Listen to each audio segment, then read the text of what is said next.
Obviously coming off a very disappointing, and frustrating football game in Jonesboro is the best way to put it. Our guys are, this football team's fault, man, and we've prepared every week the entire season the same way. We've had great preparation. We've had great attitudes. We've got great mentality. And it showed up again Saturday in Jonesboro. We come out and we start fast offensively. What we've really been looking for that we haven't done the last several games. And we come out and we have a great drive and we punch it in, take a 7-0 lead. They come back, tie it up. And we knew it was going to be that kind of game. We have some good drives, make good plays. We've got guys really playing at a hard, high level. We go in down 14-7. We always know the halftime score doesn't matter, and you got to win the game in the second half. I thought defense, we came out and got a stop. We were able to tie it up, make it 14-14. They take the lead 21-14. Our guys, the fight and just the competitive spirit, we tied up 21-21. We've got an opportunity. There's about 7 minutes left in the game, and our guys are battling, and they were able to extend the drive and score and go up 28-21. And I told the guys, hey, we're going to go score, and we're going for two. We're going for two. And we weren't able to go down there and punch it in. And, it's tough, man. It's frustrating, our team, because they've done it the right way. We've got a team that is bought into this mission, and they come with the same mindset and the same attitude and the same work ethic, every day, which is uncommon nowadays, and they play with a purpose, and I think you see that on the field, and I'm very proud of them. I really am. And I told them, I said, you're sitting here, guys, this is the reality. We haven't played meaningful games in November here at this university in a long time, and we've played, and we still have another game left of a meaningful game in November. I think this football team has energized this town. I think this football team has brought back a lot of pride and a lot of positivity to this university and this town. And I'm very proud of this team for that. And, we sit there and we've battled to the very end against an Arkansas State team that's had 4 years now. You go back and you look at Coach Jones, and they've done a good job. But they're 2-10 year one. They're 3-9 year two. 6-7 year three. You look at Marshall and Coach Huff, who I think has an elite team. He's had 4 recruiting cycles, 4 years, and we're up 17-14 in the fourth at Marshall. So we're all frustrated and we're disappointed, but we're not. It's not going to change who we are. And I think that's probably one of the best staples of this football team is, we've never changed. We've never blinked. We've never, given in or given up. And we're going to continue to build this program and build this team. And we've got 16 seniors that we're going to honor this Saturday for Senior Day against our rival, who's got a really good football team. So I'm proud of these guys. I love this team. And they've done so many great things, and we're not done. We've got 60 minutes at the last home game guaranteed for this football team Saturday at 11 a.m. on a nationally televised game.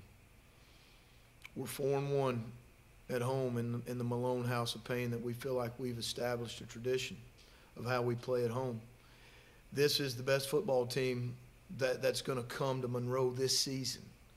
And we need our crowd. We need our town. We need our students. We need everybody behind this football team, for this team to play together guaranteed one last time for 60 minutes. And this is a good football team. Coach Des has done a tremendous job. They've recruited extremely well. They've got a lot of fifth-year seniors in their program all over the board. And they've been in, I think this is Des, his 4th year. And I've got a lot of respect for him. And I think he is, a way for me to put it, I don't think he gets enough credit for the job that he's done there. Just don't. So we've got a good football team. We're going to prepare for them. We're going to be ready for it, and it's going to be a good game now. And they're good. We've got to play at a high level, and we need our crowd behind us and behind these guys that have fought to play for meaningful games in November for the first time in a long time. Questions? Coach, going back to Saturday, talking about playing at a high level, I think this past weekend, special teams, field position played a big part. Things improve on that special teams for this week. How big is it going to be against a team like ULM? I mean, you've got a team that they don't make a lot of mistakes. Offensively, they've got explosive receivers. They've got big, experienced, veteran offensive linemen. 4 of them are fifth-year seniors. They're left tackle, left guard, center, and right guard. Tight ends are fast and physical. Their backs are fast and physical. They look like we want to be in year 3 and year 4. The nutrition program, the strength program, all these things play into effect to win college football games. And we've just started our nutrition program. We've just started our strength and speed program. We've got to win field position. We can't turn the ball over against these guys and give them extra possessions. We've got to win. We've got to get takeaways on defense. That's something that we haven't really been able to do the last 4 or 5 weeks that I know we stress on, and I know that we coach it, but we've got to see it show up in games. And we've got to be able to convert situational football, 3rd downs and 4th downs. So we've got to play our best football game this Saturday, and what a better time to play it at the last home game in Malone House of Pain. Yeah, takeaways offensively, Coach. You mentioned those 3rd and 4th downs, and it looked like the passing game maybe just from my standpoint looked like it was a little more in sync. But also I noticed there's a couple opportunities where you used Aiden to use his legs. In fact, he picked up a big one, big 3rd down. So is that kind of part of the game plan now, is to just insert that into where he can do, where he can possibly beat some teams with his legs? No doubt. I think that Aiden Armenta played his best football game.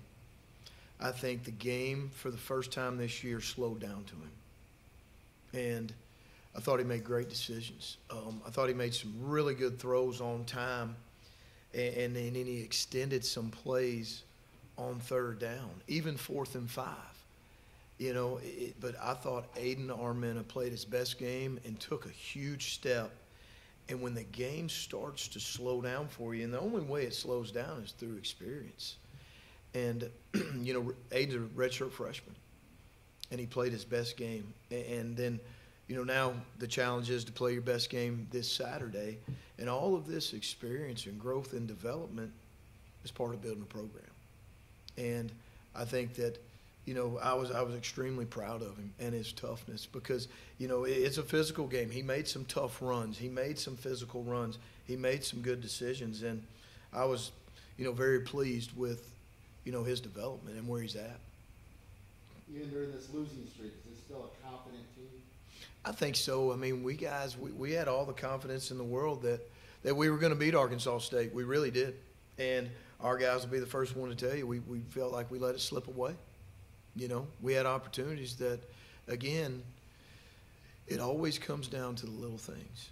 Those 4 to 6 plays are nothing but little things that you've got to consistently do day in and day out. And either you make them or the other team does. And we were making them early in the year. We were making those 4 to 6 plays to win those tight games. And our kids continue to fight and prepare to win those 4 to 6 plays that really determine the outcome of the game. And they've just been resilient all year. And, again, we set our expectations and our standards high, and we don't apologize for them, and we never will.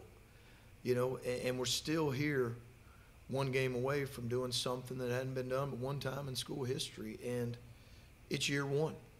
And we made the challenge to do it year 1, and our kids embraced it. And this mission isn't complete yet. You had a number of these early games. You learn anything from the other times you had an 11 o'clock kid? You tweak some different things? Not really. Not really. It's our same prep. It's just a little bit earlier. We're a morning practice team anyway, so it really doesn't affect us. We just got to get up and get ready to go. You know, be on 11 o'clock at home on national TV in a rivalry game.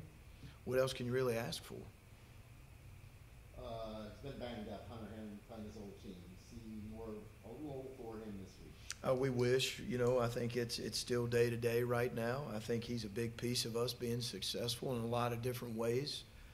But right now it's still day to day. Coach, anything you've seen on film, I mean, this is a talented football team, ULL. They can beat you in so many different ways. I think they, though, may have some injuries at quarterback. You never know. Is there anything you maybe see that,